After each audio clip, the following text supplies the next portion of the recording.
Does this mean we can expect a remake of the classic Christian Bale musical Newsies next? Maybe starring Jaden Smith?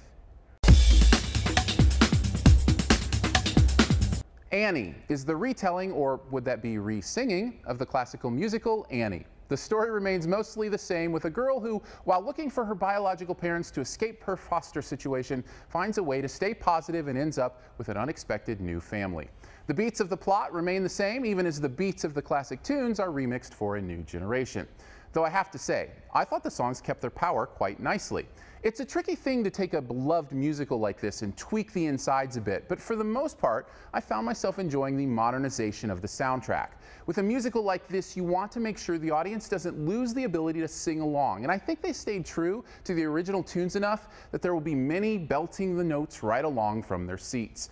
I also have to admit I quite like Jamie Foxx in this. Not that he has a lot to do, but he plays the Daddy Warbucks, or in this case, Will Stack's role, just fine with a fun sense of humor that feels right for the movie. Unfortunately, nobody else seems to follow suit.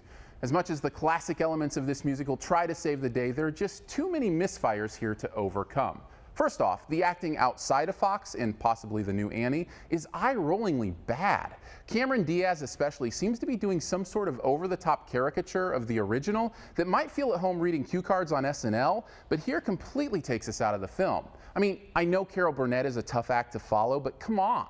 Plus, and this may be the heart of why it doesn't work for me, the whole movie seems to want to turn the precociousness of the original on its head and ground this in some sort of more real-world feel, but then ends up being as schmaltzy and precocious as the original. The movie starts by making fun of the original character of Annie, and then proceeds to introduce the new Annie in a way that's just as trite and cliched as the first. Again, I don't have issue with embracing the cheese factor of the first one, but you can't have your cheese and hate it too. Pick a lane and stay there.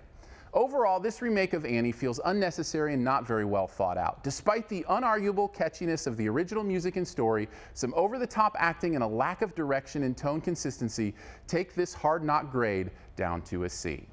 Thanks for checking out this Your Movie Friend review. Stay tuned for this review's best ever challenge here in a bit. First, I want to throw some stuff up over here that you can click on. If you'd like to subscribe, which I'd very much appreciate, you can do that by clicking the big gray subscribe button.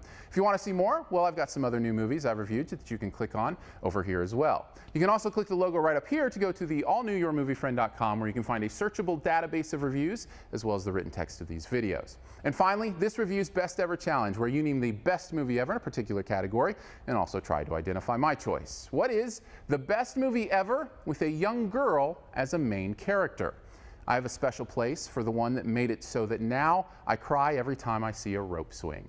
Drop your own answer and a guess at mine in the comments, and the first person to guess mine does get a point. Thanks, and please subscribe.